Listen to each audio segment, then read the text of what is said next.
Welcome to Cardinals Cover 2 with Craig Grialou and Mike Jurecki. Cardinals Cover 2 is brought to you by Arizona Cardinals Podcasts. Visit azcardinals.com/podcasts. From the Dignity Health Arizona Cardinals Training Center, here's Craig Grialou and Mike Jurecki. So let's begin today's show with where we left off on Friday's show. And Cardinal fans want to know, MJ, are you good? Did you pay your taxes? I have paid my taxes, All right. and I was going to hold off until after the show, thinking No, you can't I'm because not ready to give them my money. Oh, I see what you're saying. Because you do have time until As long as midnight. it's postmarked April 15th, you're good to go. But fans were curious, a little worried. In fact, we actually had Twitter user @Hills90, Nathan Hildred, wanted to know, had MJ paid his taxes? Yes. It's like, well, stay tuned. I'm a legal Showtime, if he's here, then yes. I am a legal All right, beagle. that's good. No, you're not wearing red today.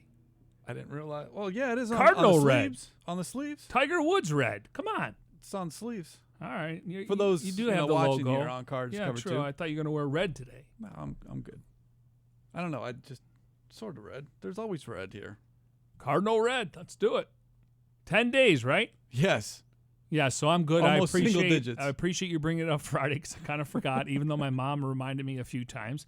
And luckily, I was, wasn't a lot of money, so we can move on. I am a legal beagle. Absolutely. All right. No knock at the door. Let's move on here and tell you what's ahead on the shows we take off on this Monday here from the Dignity Health Arizona Cardinals Training Center. Chandler Jones and Terrell Suggs. Together, they could keep quarterbacks up at night this season. The draft, as we mentioned, is getting closer. We'll discuss the possibility of the Cardinals trading out of the number one position. Cardinals Flight Plan debuts a new episode on Thursday. We've got a sneak peek. And, of course, your questions via social media using the hashtag CardsCover2. Hashtag CardsCover2 using the number 2 to get involved in the show. Keep them coming. I know a lot of them are related to the draft, and that's all right. But we still have a couple of shows remaining until Thursday, April 25th. We'll get to the draft in a moment, but first things first, the news of the day, and it is the second week of the offseason strength and conditioning program. The Cardinals, because they were one of the 8 teams that hired a new head coach, allowed to get an early jump on the offseason, so the rest of the league's teams begin their offseason today, except the Saints. They start tomorrow for whatever reason, so they'll be the last team to begin the 2019 work. Yeah, and we're going to have to pay attention at the last team to go to off-season workouts. Again, if you get a new coaching staff, you're allowed to go in earlier 2 weeks ago. I believe we had 23 teams report today, and then, as you mentioned, the Saints. So 24 and then 8 last week. We had 4 the first week, and the Cardinals were part of the 4 the previous week. So technically, after tomorrow, all 32 clubs will be in off-season workouts. And we are still waiting for the release of the regular season schedule. MJ promised that it was going to be this week. Well, I anticipate it's going to be this week. It's just not today. Yeah, in the NFL, they're always on deadlines. You know, you could tag a player on a certain day. You got to re-sign them before. This is the one thing that they don't put on the calendar of important dates. They put out an NFL calendar every 6 months, and it always carries over to the following season, so you get an idea when the combine's going to be. Usually it's the end of February. You can get an idea when free agency and the tampering period. But here, they just say, hey, heads up, it's coming up within 48 hours. You guys figure it out. And so it's happening this week. I can promise you that. Thursday? I don't know. Oh, okay. Could be tomorrow. Could be. I think we would have got a heads up. You would have gotten a heads up. So I would lean with Wednesday or Thursday at this point. Yeah. I don't see them dumping news on Friday. Usually that's bad news. Yeah. No, this is actually good news. This is great news. Although, we all know who will play who. It's just it's just a matter of when. How is the schedule set up? When's the bye? We don't have Do you the have details. To travel east. We just know teams that are playing. We know home and away. We don't have the details. Home opener, road games, how many consecutive, primetime games, division games. When's your bye week? So you're going to close at Seattle. Well, maybe they'll change it up this year. That's year. what it's happening. Maybe it's going to be the Rams or 49ers. Okay. I could live with that. Usually, but last year we had a couple AFC versus NFC in week 16, which is very unusual. I always think you should play in your conference because if you're jockeying for a position, let's go head to head. And if you're playing for a division title, let's go head to head. Yeah, so we'll keep an eye on that. And, of course, once the schedule is released, we'll break it down for you here on Cards Cover 2. All right, 3 numbers I'm going to throw out at you, MJ, here. They are 11, 17, and 13. Ring a bell?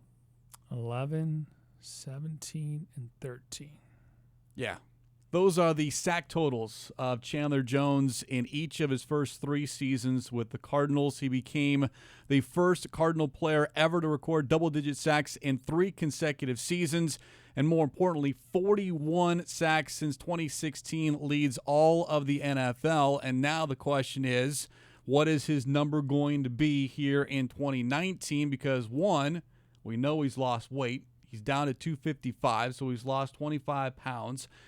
2, he's got Terrell Suggs now on the other side. He's got Brooks Reed on the other side, perhaps maybe even a Nick Bosa on the other side, depending on what happens here in a week and a half. But I think people are excited that Jones, he too is excited, but specifically because of what he's done. But now he might get some help on that other side. Yeah, and obviously with a healthy Marcus Golden a couple years ago, they both had double digits in sacks. Marcus obviously coming off the ACL, and he left via free agency.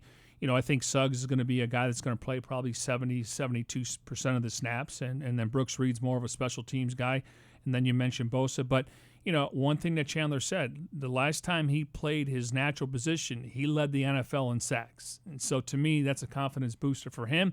He knows what he's capable of, and I'm curious to see how Vance Joseph is going to use him. I mean, normally you put your best defensive pass rusher on the right side because you're going against the best left tackle, but Suggs has done that his entire career, even when he had Elvis Dumerville and some other guys on the other side. So I'd be curious to see how they move him around, because I would love to see him go against some right tackles, because I just don't think they had the feet to go 60, 65 snaps. So it'd be interesting to see how they use him. But the fact that he brought that up, the last time he played his natural position, he led the NFL in sacks. I got to think 15 or more. I know it's, some look at 1 per game, but, the other guys get paid too. Teams could ship him. They can use a tight end, because if you eliminate one of the legitimate league pass rushers, obviously gives your quarterback a little bit more time to throw the football. It was 2 years ago he led the NFL with 17 sacks. In fact, set a Cardinal franchise single-season record with those 17 sacks. And yes, Suggs and Chandler Jones could be an interesting pairing on the field. And a week ago, Jones talked about the Suggs addition. It's going to be great. I'm already learning some things from him now. Just the first day, even in the weight room. So it's just becoming a professional and someone to play at such a high level for so long. It's tremendous to have him as a teammate. And some of the accolades that he's gotten, he was a defensive player of the year. He's been to the Pro Bowl a tremendous amount of times. His sack numbers are he's over 100 sacks in his career. So I've been picking his brain, and I'm glad to have him here in Arizona and glad to have him back home. This will be Jones's 8th season. Suggs is entering his 17th season, and even though 8 is a career for about, maybe 95% of NFL players, here you have Chandler Jones sounding more almost like not a rookie, but a younger player, 2nd or 3rd year, saying, I'm picking the brain Terrell Suggs, and I'm already learning. And just the excitement, not only the look in his face, but you could hear it in his voice on the potential of not only the two of them together, but what Jones can learn from Terrell Suggs. Yeah, I mean, he's in his prime right now, and that's why you got to give the Cardinals credit for IDing him in a trade. They were willing to give up on Jonathan Cooper, and they gave up a 2 for him, and then they put the franchise tag on him, and then they gave him a long-term deal. You're looking at guys like DeMarcus Lawrence right now making over $20 million a year. Now Chandler's numbers do escalate, but he's in his prime now. When I say this, though, I mean, we talk about getting to the quarterback. We know how this team last year had a hard time setting the edge with gap integrity or lack of, and gap discipline. I want to see him make more impact plays. I mean, I get the sack thing, and I'm sure he's got some incentives in his contract, and rightfully so. But the hurries, pressures, and knockdowns lead to turnovers. And he has the ability to sack the quarterback, cause a fumble, and let somebody else pick it up and run for a score. So, again, I think he showed flashes of that last year. I think he hit the wall a little bit, but he came back in Week 17 against the Seahawks and left on a good note. So I think he remembers a good season. Unfortunately, the record didn't reflect it. But We need more impact plays from 5-star players. And I put Patrick Peterson there. I want to put Budda Baker. Maybe he's a 4-star player, but there's guys on defense now. Jordan Hicks, impact plays. I love to see these guys fill up the stat sheet, but I want impact plays that lead to scoring plays. It's a good point you make because we do get caught up a lot in the sack totals. It's kind of like in baseball, home runs, RBIs, but there are other stats that can lead to better plays for you defensively or setting up the offense, and that's getting the quarterback off his spot, rushing his throw to throw an interception, him fumbling the ball, and all of a sudden you recover it and get your offense back on the field, and that's what you always point to because we always talk, or I always say sacks first, and you're like, no, well, there's pressures, there's hurries, and knockdowns, and that all plays a factor because if you can get to a quarterback early in a ball game, maybe it's not the results you want in the first or second quarter, but later on, if you've got that quarterback down on the ground and he's got his teammates picking their guy up off the ground, a half a dozen times or more, then in the fourth quarter, you start thinking a little bit and you can feel the rush, and then all of a sudden everything just speeds up a little bit faster than you want it to be. Any defensive coordinator will tell you going into the game, whether it's a pocket passer like Tom Brady or even a guy like Drew Brees, or if you go to the other side, like a guy like Patrick Mahomes, let's take him off his spot. In other words, let's make it uncomfortable. Now, some guys can extend plays with their legs. Russell Wilson does a great job at that. Deshaun Watson. Mahomes does that. I think Josh Rosen with the right weapons and protection can do that. But you want to take a quarterback off his spot, whether it's him shuffling to his right. You definitely want a right-handed quarterback to go to his left. He's got to throw across his body. Some guys can do it. Some prefer not to. So the key is to get him off his mark where now he's going to make a throw that he didn't want to make initially. And again, a lot of quarterbacks, they feel the rush. You're not supposed to look at the rush, but when you start putting your eyes down, that's when they make a mistake. And if you can do it with just 3 guys or 4 and not have to bring that 5th or 6th and blitz a lot, that's a win for the defense. Yeah, and then all of a sudden you've got extra help on the back end, and the quarterback is struggling to find where to throw to because his guys up front along the offensive line. We saw that a year ago with Josh Rosen. The offensive line wasn't holding up, and all of a sudden it was just 3 or 4 guys beating 5, and just numbers alone tell you that cannot happen. Yeah, and going back to T-Sizzle, Terrell Suggs, just shaking his hand. We had the chance to talk to him after the press conference. Craig and I were in the locker room for the media session. He came over and shook our hand, asked how we were doing, and then I'm watching him lift weights, and you just look at those shoulders. I mean, he is still cut for his age. I mean, you look at offensive linemen, D-line, when they take their shirt off, sometimes in their 30s, it's not the best body, but obviously they're getting paid because of their physical attributes, the strength, the power, the explosiveness off the ball. But T-Sizzle, he does not look 37 years old. I mean, body-wise, he keeps himself in great shape. You always see him running with kind of what Simeon Rice did back in the day with that parachute behind him, trying to get faster. And even Chandler Jones said he's picked up a couple things just in the weight room from a guy like Suggs. But just seeing him working out like that and just shaking his hand, you could just see how strong he still is. Yeah, it's certainly going to be fun to not only watch him on the field, but his impact, talking about Suggs off the field in that locker room. And again, this is Chandler Jones last week when he met the media, recounting the story of when the two first met, and then a conversation the two had recently that Jones, well, we might see a different entry into the playbook, if you will, for Jones in 2019. I know him briefly. My brother played on the team with him when I was in college, so I would see him from then.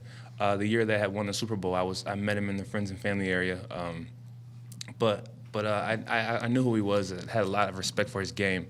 I actually reached out to him before he even got here. I didn't even know he would be my teammate, but I asked him about his stance. I'm not sure if you guys are familiar, but he does this sideways stance that's pretty unique. And I kind of asked him, I said, what is that for? Why do you do that? And he told me, to see the defense, to see everything. And I kind of took that. I stole that from his game even before he got here. So you might see us both standing that way on Sundays. It is interesting, and for those watching us here on Cards Cover 2, they played a clip, and you can actually see Terrell Suggs looking down the line of scrimmage, which is, I wouldn't say unnatural, but you don't see it a lot. Normally, it's you're looking straight ahead at what the man in front of you is going to do, and how do you avoid that to get to the quarterback. But here is Suggs now kind of looking down the line of scrimmage and the peripheral, you still be able to see what the tackle and guard are going to do, but you also know what your inside defensive tackle can do as well, and then maybe see what the wide receiver on the other side is going to do and then alter what your plan is. And it's not something we see a lot of, but here is Suggs now, again, we said 17th season teaching Chandler Jones, to now it's something that Jones might implement in his own game plan. Maybe not all the time, because it does take some getting used to, because when you're sideways and you want to rush upfield, now you've got to turn your hips and go up, and that takes time. Not a lot, but when we're talking about split seconds, that can mean the difference between you getting to the quarterback and the quarterback completing the pass. Yeah, and if you noticed, he doesn't have his hand in the dirt, because if you had your hand in the dirt, you're basically just looking at the left tackle. Am I going to go inside or outside? Are they going to bring down a tight end? And then you watch the ball. Freeney was similar to Lawrence Taylor. Now, obviously Lawrence Taylor was one of the best out there. I got to go back. I think they may have played a 4-3, but he was a guy that could play with his hand in the dirt. The difference is you're standing up now, so you can turn your hips, and your eyes are a little bit different, where if your hand's in the dirt and you're in a 3 or a 4 point stance being a defensive end in a 4-3, you're basically looking at the guy in front of you, worrying about, is the tight end going to come down and when they're going to snap the ball. Here, I can literally turn my entire body, look at what's going on in the backfield and the ball. You can see it right here on the screen for those able to watch it on azcardinals.com. There's a big difference. Now, if you just turn his body around, which we can't do, and put his hand in the dirt, totally different vision. Yes. His eyes are in a different place. So I think that's the key for Chandler and a guy like Suggs. Yeah, we're really looking forward to those two on the field and how they work. And then, of course, you throw in a Brooks Reed, and I'll even add, as far as rushing the quarterback, Jordan Hicks, who's been able to do it. Hassan Reddick has been able to do it. Of course, you're talking about two inside guys, but now you've got some pass rushers, and how you mentioned it, Vance Joseph has all these tools, and how do you work all these guys together for one common goal, and that's to get the offense off the field. Yeah, and they got 10 picks in the draft. Regardless of what they do in the first couple of rounds, they got to think they're going to add some defensive linemen, and maybe, I think it's going to be difficult on paper for all 10 to make the roster, considering 3 are in the 7th round, but who knows? I mean, Corey Cunningham made it last year. So you got to think they're going to add to that position, and maybe that player, if he gets a chance to dress on game day, is more of a situational pass rusher or a rotation guy, and also plays on teams. So they haven't. It's not the finished product yet. I mean, they'll continue to add to that position. Now, we've talked about it. You don't need 8 D linemen now playing a 3-4. You need 6. Your 3 starters and your 3 rotation guys, and probably 1 or 2 guys on the practice squad. It is a Monday edition of Cards Cover 2 here as we broadcast from the Dignity Health Arizona Cardinals Training Center, and doing so in our Bose QC35s. Go to Bose.com for more information. A reminder, if you ever miss a show, you can download as a podcast via Apple Podcasts, Google Play Music, SoundCloud, or TuneIn. And don't forget, all of your favorite Cardinal podcasts can be found at azcardinals.com/podcasts. All right, let's turn to the draft. azcardinals.com, and we've been talking about this for a while now. The 1-at-1 series, looking back at the last 30 number 1 overall selections and the players' impact on the team and the league. Since our show on Friday, 3 new entries, Darren Urban and Kyle Odegaard, looking back at the 2009, 2010, and 2011 draft classes and the number 1 picks in those years. 2009, Matthew Stafford was the right choice. The knock on Stafford, though, is that he has not won a playoff game, but he is a franchise quarterback. And have there been better number 1 overall picks that have done more with their teams? Absolutely, but it's hard to fault what the Lions did even looking back at 2009. Although, again, I'll say it, the knock is he hasn't done much with that team. Of course, it helps if he had a little help around him as well. Well, the Calvin Johnson thing was puzzling, just like back in the day, Barry Sanders. I mean, these guys still had a lot in the tank, and they're both going to be Hall of Famers. Of course, Barry's in there. You just look at the talent. I mean, maybe this year they actually reached the 100-yard plateau. The last running back that had 100 yards in the game and went over 1,000 yards was Reggie Bush. So, I mean, you're in a division where you got to play outdoors in Chicago. You got to play in Green Bay now. You go in Minnesota. All those teams have quarterbacks now. They need more talent around them, and they got a defensive-minded head coach in Matt Patricia. So are they going to try to shorten the game by running the football? They went out and got a lot of Patriots to go there. So I think he needs more talent. But he was Mel Kiper, I'll never forget this, in 9th grade. He projected him to be the number 1 recruit coming out of high school and the number 1 pick in the draft. And unfortunately, he just hasn't had the same talent. Now the division's gotten a lot better with obviously Minnesota kind of retaining some of their players. I think it's going to be a big year for Cousins. The Bears are back, and the Packers got a new coach, and it looks like, Aaron Rodgers could be motivated. So here we are, Detroit, maybe looking at another 6-win season.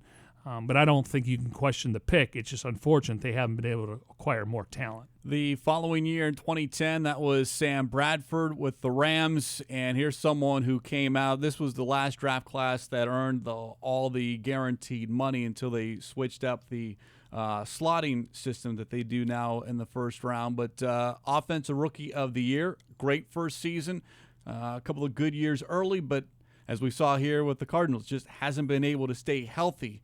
And that's something that will dog Sam Bradford's career long after he is completely done. Yeah, and he might be completely done. Yeah, he hasn't made an announcement, but talking to players when he was let go, they do think he's going to retire. That was $50 million, and then the following year we'll get into was Cam Newton, and that was cut in half. So Cam got 25, which is really good money. Unfortunately for Bradford, he just wasn't able to stay healthy. He had a degenerative knee. And the Cardinals, they put him through a program. They were hoping he'd get to week 1, and he did that. Unfortunately, it wasn't a lack of injury.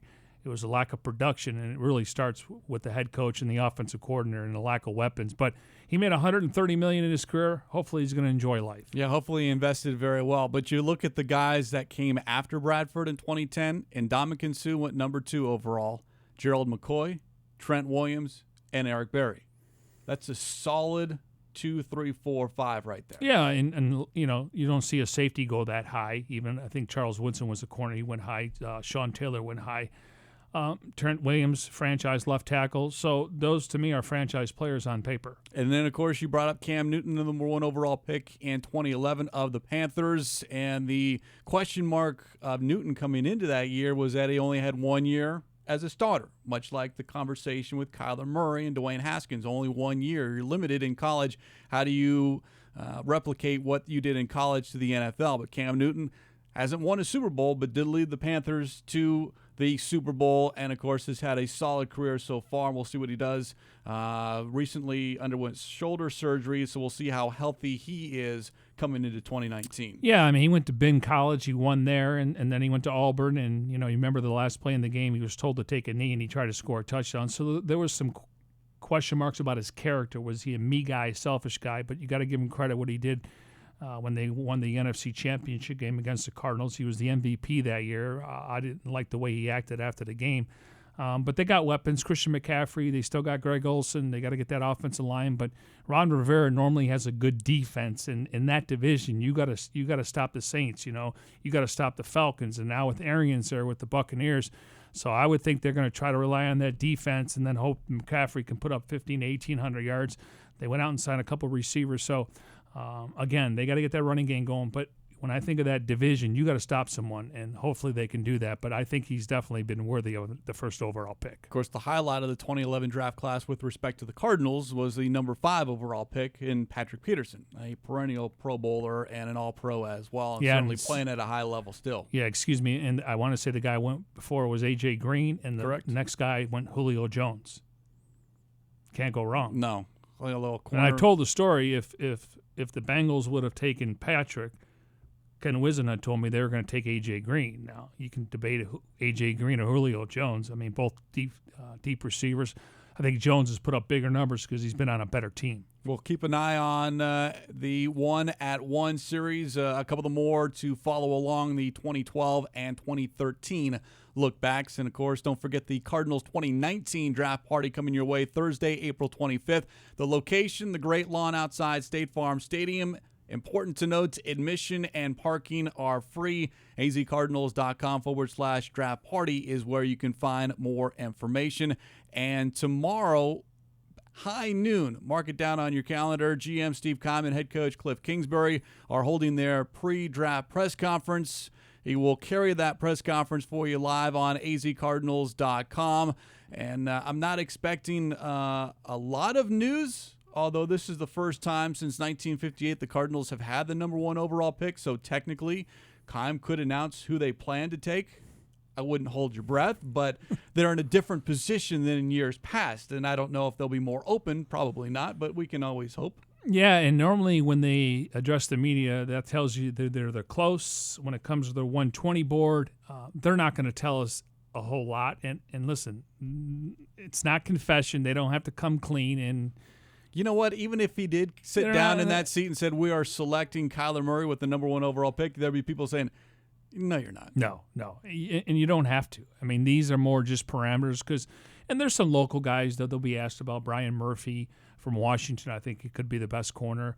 Of course, N'Keal Harry from Arizona State. Wren, the defensive lineman. And then you maybe have you got an NAU wide receiver, so they can ask about some local guys. And then, just how deep the defensive, not the defense, the line, but just the defense, the depth on defense. I mean, we could see the record's 19 players drafted in the first round. We could see 20 this year, so that means only 12 offensive players, and that tells me a lot of good players are going to be there at 33. So, we'll get the latest, but usually when this stuff comes up, you don't get a lot of, quote, insight. Now, you can ask about certain players. I remember asking, maybe it was a couple years ago when they drafted Hassan Reddick. We asked him about Reuben Foster, and I think it was Reuben Foster, and at one point kind of compared him to Luke Kuechly and Patrick Willis. Now, obviously, he had some character issues. He's on another team right now. So you can ask about other players, and sometimes you get different comps. Yeah, get some insight into those guys, which will help certainly during your draft coverage and in leading into the draft, which is now 10 days away. And this much is certain. No one knows what the Cardinals will do with the number 1 overall pick. Are you sure? I am positive, because here's how Peter King on this week's Football Morning in America, and keep in mind, Peter King, one of the more respected media members who covers the NFL, this is how he began his weekly column today. Quote, "What happens if we're all wrong? What happens if the Arizona Cardinals don't do the lead pipe lock thing of the 2019 NFL draft, which is to use the first pick overall on Oklahoma quarterback Kyler Murray? What happens if they shock the world April 25th and trade the pick or take someone else?" Unquote. And all of a sudden, MJ, I wouldn't say the narrative has flipped, but there are more people now questioning their own beliefs in what the Cardinals will do here in 10 days. Yeah, I saw this headline earlier. Cardinals not set on Kyler Murray at number 1, obviously off the Peter King story. Another one, April 15th. Is confidence in Cardinals taking Kyler Murray at top of the NFL draft waning? What has changed? What has changed in the last 2 or 3 weeks? We had Saturday and we had a Sunday. Nothing's changed. Everyone's guessing. You know what? They're hedging their bets to say, remember what I said. It's like, yeah, but you said the exact opposite a week ago. Yeah, I guess if you throw enough stuff against the wall, Exactly. something's going to stick. Absolutely. But I'll say this, the Cardinals have played this so perfectly up until this point. I agree. Because we've got people speculating in every different direction you can possibly go. I think we're down to percentages now, right? Like some people, a couple weeks ago, it was 90%. 90%, and now What's it's it today? 60%. 60? Yeah. What 50, happened? 50, I don't know. I mean, nothing's transpired. No. I mean, visits are more for just to gather information. I mean, if you like the guy that much, you're going to bring him in. You've already watched the tape. You've already interviewed him at the combine. I mean, it's important to get in front of him and see his manners and what kind of person he is versus player. But at the end of the day, pop in the tape. Nothing has changed since the college football season has ended. Just there's a lot of time between that season ending and the draft that, it's almost too much time to where, okay, what do we talk about now? Hey, let me write this now. Well, and I'm sure their bosses are saying you got to come up with different mocks now. We need a new headline. We need to get Russell Wilson in your mock. What? Russell Wilson isn't getting traded? Yeah, that was a hot topic today as well. I see one guy, he had Quentin Williams going to the Cardinals, and I believe he's in the mix. But he had this wacko trade where Russell Wilson's getting traded to the Giants, and it's like, don't overthink it. And I'm sure his boss said, we need to change up our mock draft. We cannot go with the same thing. Well, something that we have talked about a lot on this show is what if the Cardinals do trade out of that number 1 overall position?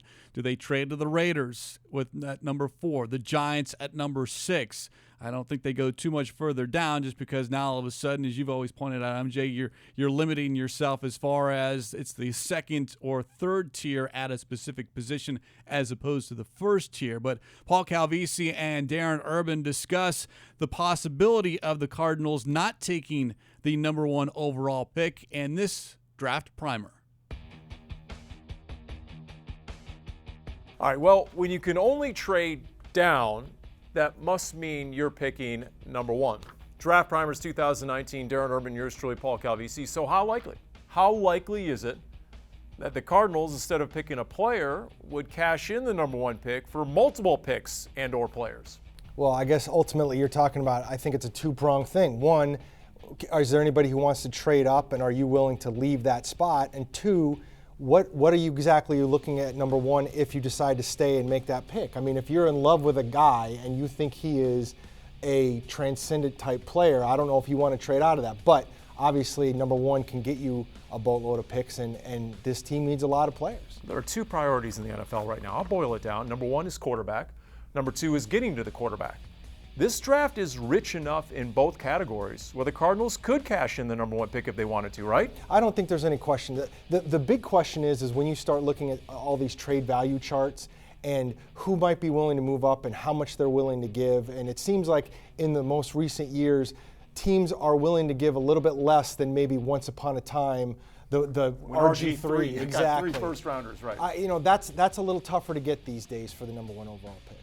D lineman, though, it is. I mean, if you want to try and get to the passer, we all know about Kyler Murray and Dwayne Haskins, but I mean, there are multiple guys when it comes to D line, whether it would be a Nick Bosa, a Quinnen Williams, maybe even a Josh Allen. I mean, those possibilities are there. If a team seeks that guy, the Cardinals are in position. Again, the biggest thing for the Cardinals when you're talking about a trade down is the possibility of having multiple players that people would really want at number 1. Then you set a market, and then that's the best case scenario for you. And we know last year the Cardinals traded up to get Josh Rosen. Yeah, I mean, we just talked about it. I mean, we could see 18 to 20 defensive players, not just D-line. We're talking linebackers, corners, and safeties, usually the premiums at the most important positions, edge pass rusher, linebacker. They can go from sideline to sideline. But Nick Bosa, I mean, over the weekend, I'm always trying to look for comps and traits. And then I reached out to Dave McGinnis, who writes a couple of publications for some scouting services, and his comp was Chris Long. Okay. Pretty good. I mean, I think Chris Long was a 3rd overall pick in the draft when he went to the Rams. Obviously had a nice college career. He's just an alpha male, and now I thought it was a good comp. So I think Bosa's in play for the 1st overall pick. I don't think he drops past 2 or 3. I mean, the Niners, if they stay there, the Jets, they probably need maybe they think Josh Allen's better because he drops back in coverage, but I don't think Bosa's going to be on the board very long. I just think he's a difference maker. Well, you heard Paul mention, and you just did as well, MJ, about Josh Allen, and certainly not in the mix for the number 1 overall pick, but if the Cardinals should drop down to, say, 4, he would certainly be a consideration with the number 4 overall pick, and this is someone that you've actually broken down as well as far as continue the draft prospect preview, the 5 players that you kind of looked at that would be most likely, because the Cardinals probably wouldn't drop too far down, but Josh Allen is someone that could be a highly sought-after player because not only can he get to the quarterback, but he also drops into coverage. Yeah, we did 3 last week. We started off with Devin White from LSU, inside linebacker. He can go from sideline to sideline. To me, he's very similar to Darrell Washington. Kyler Murray, we gave him a comp of Mike Vick. And then we throw in, Quinnen Williams, and, I think he's more Geno Atkins, Fletcher Cox. And then we're going to have 2 more unveiled this week. And the one's going to be Nick Bosa and Josh Allen. And Josh Allen, 17.5 sacks. He ran a great 40 time. He's a guy that can rush the passer. I think he can play on the outside in a 3-4. He can play outside in a 3-4. But the difference between him and Bosa, he can drop back into coverage. I mean, he makes tackles down the field. He can cover running backs coming out of the backfield. So, but one thing he has is acceleration off the ball. He's like when you watch him, he's like a missile coming after the quarterback. He gets there really quick. He's able to dip his left shoulder and get to the quarterback. So a little bit different than Bosa, but he's definitely worthy of a top 5 pick. And very confident because he really stood out during the scouting combine in Indianapolis. He wants that distinction of being the number 1 overall pick and very confident in his own ability to maintain or to live up to that status of being the first overall pick. Yeah, I mean, the Raiders, if they sit at 4, they've been looking for a pass rusher, and if Bosa doesn't drop, I mean, Allen would be the pick. Now, what do the Jets do? Again, they have a logjam at defensive tackle, starting with Leonard Williams. They drafted a young man in the first or second round last year. So Williams, maybe they can move him out. I mean, obviously, they went out and got Greg Williams. They don't normally play a 4-3. He's going to put players in position to make plays, whether it's inside or outside. But I think Josh Allen, if he gets to number 4, he'd be the ideal pick. They went out and got C.J. Mosley. They thought they had Anthony Barr. His heart was in Minnesota, so he didn't sign that contract. So to me, a plug-and-play guy would be Williams or Josh Allen. I don't think Allen gets past number 4. Yeah, he's certainly one of those guys that would look great in a Cardinals uniform if it is at number 4. The potential of the Cardinals moving out of that top spot, something we brought up with Albert Breer, senior NFL reporter for the MMQB at the Scouting Combine. If they're not taking Kyler, would listen to offers. I think San Francisco and the Jets behind them would be motivated to move down, just because those two teams have holes to fill. The Jets don't have a second-round pick. And so I think the teams behind you, the two teams directly behind you, are, basically going to be putting for sale signs in front of their picks based on whatever the circumstance is. If Nick Bosa falls to 2, maybe the Niners decide we just got to take him. I would say that the marketability of those picks is going to depend on the quarterbacks getting hot. Generally, teams don't make huge moves up the board at that level, like in the top 10, unless it's for a quarterback. And so I think a lot of your ability to market that pick and get the right value for that pick is really going to depend on whether or not Kyler and Dwayne Haskins get really, really hot, the way Jared Goff and Carson Wentz got really, really hot 3 years ago. I will say that my belief is, based on the people that I've talked to, the nice thing about this year's draft is there's not a huge difference between the 5th pick and the 15th pick and the 25th pick. Once you get past Nick Bosa and Quinnen Williams, there are a lot of good defensive linemen who probably aren't at the level of those two, but a lot of guys who can play. And so you might have some flexibility to move a little further down, where you look at and you say maybe a Miami at 13 or a Washington at 15 wants to come up.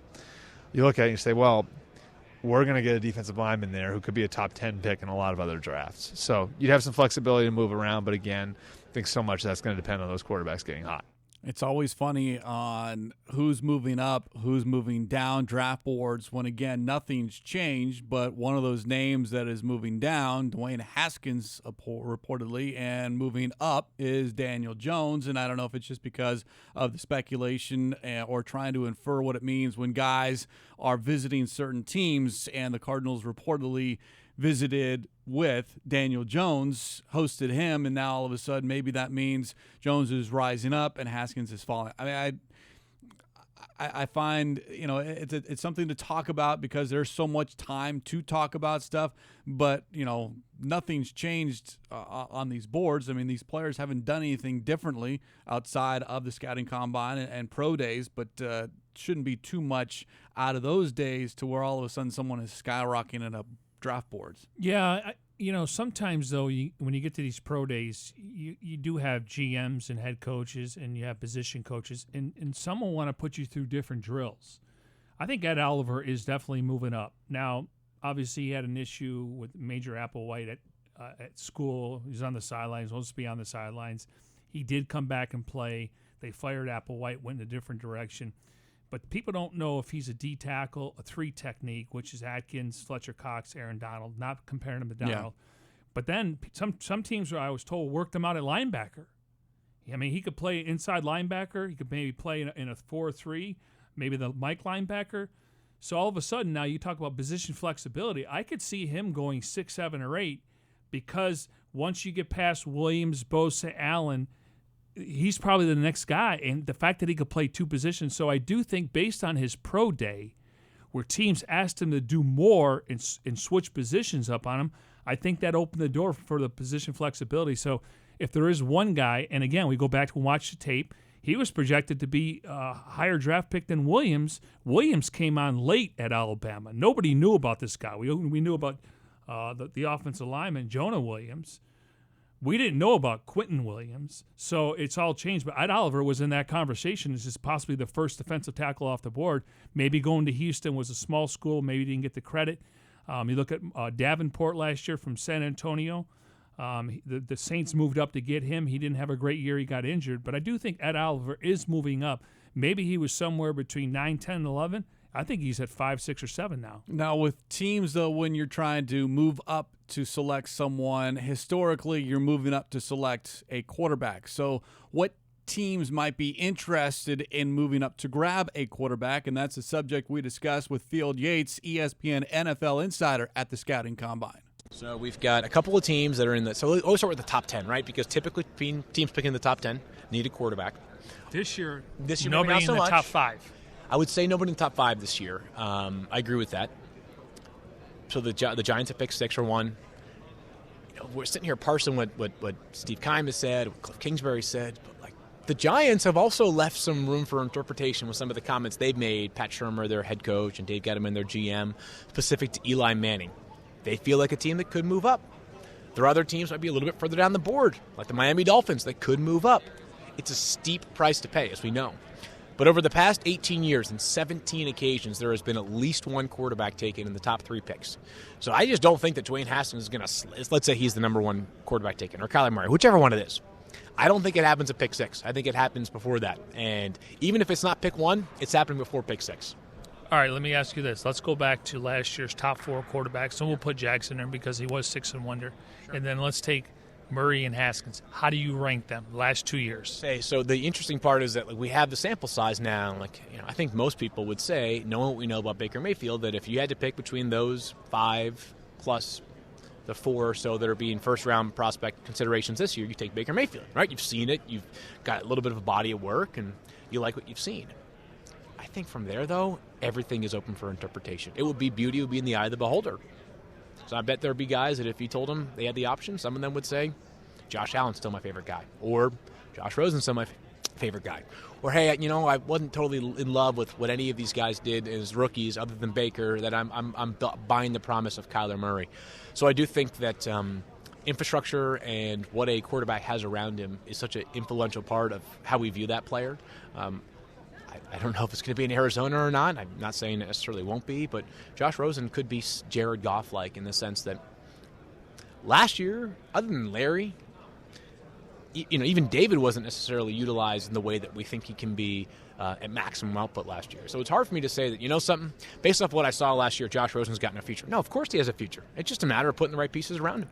And sometimes it's really just that simple, as we've seen quarterbacks succeed based off of where they get picked by which team, and then quarterbacks that fail because they didn't have, as Field mentioned, the right pieces around them. And sometimes it's just a matter of, right place, right time, flip of the coin. It's good to be lucky sometimes, i.e. Tom Brady. But you're talking about a late round draft pick there, but sometimes it's not simply saying he's the best quarterback, because is he the best quarterback, and is that team that selects him going to put him in the best places to be successful? Yeah, a lot of it's ownership, a lot of it's coaching, a lot of it's the talent around you. I think Josh Rosen's going to be a good quarterback. I really do. With the right protection, with the right weapons, with the right coaching, he's got the intangibles, and whether his win-loss record shows that last year. He was put in a very difficult situation. I think, again, under Cliff Kingsbury, and it would take a little bit more time because he's not used to it. But he did run 3 different offenses in college. He challenged the coaching staff to go to more of a pro style. We know he can run the RPOs. We know he can play in the gun.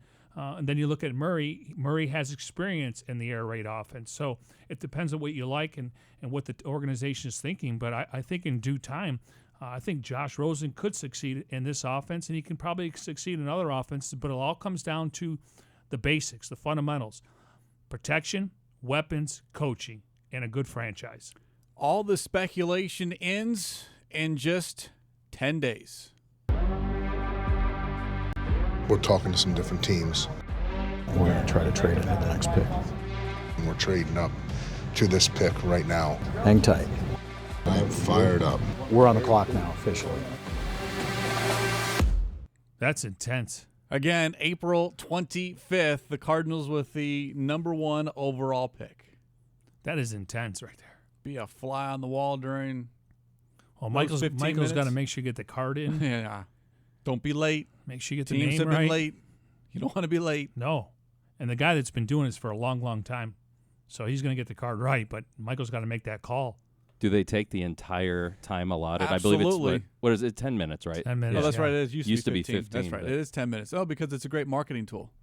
Yeah. The You get logo up talking there. heads talking about you for 10 full minutes. Yeah, there's no way they're going to come in inside of 5 minutes. Yeah.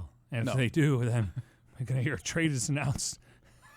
Yeah. We'll have to wait If and we see the commissioner come to the podium quick. back out. Yeah. Yeah. I mean, who knows what that could be, though. Cardinals are still on the clock. We continue here on a Monday from the Dignity Health Arizona Cardinals Training Center and broadcasting in our Bose QC35s. Go to Bose.com for more information. Of course, Cardinals Cover 2. You ever miss an episode, you can download as a podcast via Apple Podcasts, Google Play Music, SoundCloud, or TuneIn. And don't forget, all of your favorite Cardinals podcasts can be found at azcardinals.com/podcasts.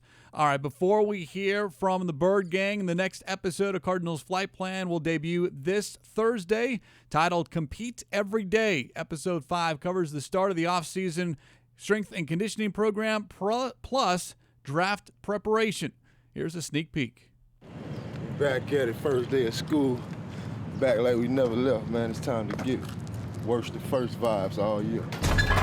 Now, phase 1 is the first 2 weeks of activities of the off-season strength and conditioning program, limited to strength and conditioning and rehab only. Yes, players can be on the field, but no coaches, and the only interaction between players and coaches occur in the meeting room. We got a long road ahead. We're going to take it day by day and get better. I feel a lot faster, a lot more explosive.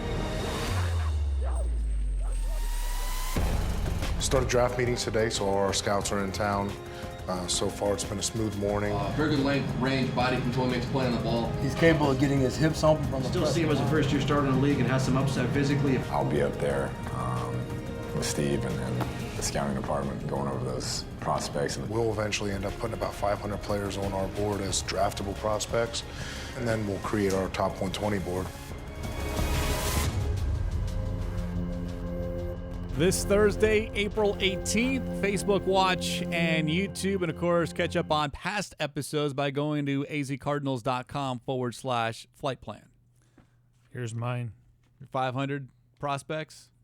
About 450. Yeah. You're 50 off? They're broken down in different positions. Top 25 players at every position. Height, weight, what they did in college. Only thing I don't have, the Wonderlic scores. Or where they'll actually be drafted either. You're Details. missing that. Yeah. I don't decide that. I just project things. All right, let's hear from the Bird Gang. Your opportunity to ask us questions here. Sound off using the hashtag CardsCover2, hashtag CardsCover2. Let's begin with Twitter. User Cardinals_31. Cardinals fan from England. And one of our loyal watchers and listeners here on Cards Cover 2 wants to know, in Vance Joseph's defensive scheme, who do you think would be more successful? Quinnen Williams, Nick Bosa, or Josh Allen?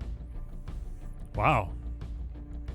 I mean, I still think Bosa because he's a pass rusher, but Quinnen Williams, I think he's going to be an all-pro. I think he's going to go to the Pro Bowl. I think he's a plug-and-play guy. I'm just going to go with the premier position because Suggs is up there in age. Chandler Jones in his prime right now. He did sign Darius Fion. You got Corey Peters coming back. Rodney Gunter's coming back. I'm not saying I think Williams is worthy of consideration, but I'm going to go with the pass rusher, the guy that can get to the quarterback, set the edge in the run game. Give me Bosa. More draft questions. Or more questions this now via Instagram, and we're international here on this Monday episode. Perfect. As we've got a user from Serbia, and I'm gonna try to pronounce Matovic, Matovic. Appreciate everyone. Sounds good. Reaching out to us here on Cards Cover 2, but they want to know any decent wide receivers left in free agency or maybe a potential trade, because we know that's still a need for this team. I looked at the list a couple days ago. Now, the one guy that's out there, and I don't know why he hasn't re-signed with the Seattle Seahawks, Jermaine Kearse. Only 29 years old. He is coming off an injury. Des Bryant's out there. I don't think he's a good fit for the Cardinals. Michael Crabtree's out there. They decided to move on from him. There's some lesser-known guys, but those are the top three guys. But Kearse is interesting to me. I just don't know why he hasn't been retained. Maybe he doesn't want to go to off-season workouts. He's only 29 years old. Ded's coming off an Achilles injury. He's 30. Michael Crabtree's 31. He didn't really get a lot of separation last year. Now, when Lamar Jackson went there, I don't think anyone was getting separation because he was going to run. So those are the top three guys. The Cardinals, I do think, depending on what they do with the first overall pick, they likely will draft a receiver at number 33 or 65. And they're looking for an X receiver, somebody that can play on the outside. Right now on paper, that's Kevin White, but they need to see more from him. So I do think they'll address that in rounds 2 or 3. All right. This Instagram user, Gunner_G, wants to know about wide receivers within the draft. N'Keal Harry or Marquise Brown? I go Marquise Brown. I know the ASU fans aren't going to like that. The Cardinals do have interest in Harry. The question becomes, can he get off press coverage? I think it'll be a great local story. He's a gritty player, 50-50 balls, but there's other receivers in this draft. And if you can, if you're going to draft Murray and you get the connection with Hollywood Brown, he went to Oklahoma, that makes a lot of sense. I do like A.J. Brown. I like Deebo Samuel, a guy that could take the top off the defense. So I think they're looking for an X receiver. I think Harry's in the conversation, but I don't know where they have him ranked. Is he ranked 40th? I think some other receivers could be ranked a little bit lower. Last question, Instagram user at AZCards321. What are the 3 highest priority positions for the draft?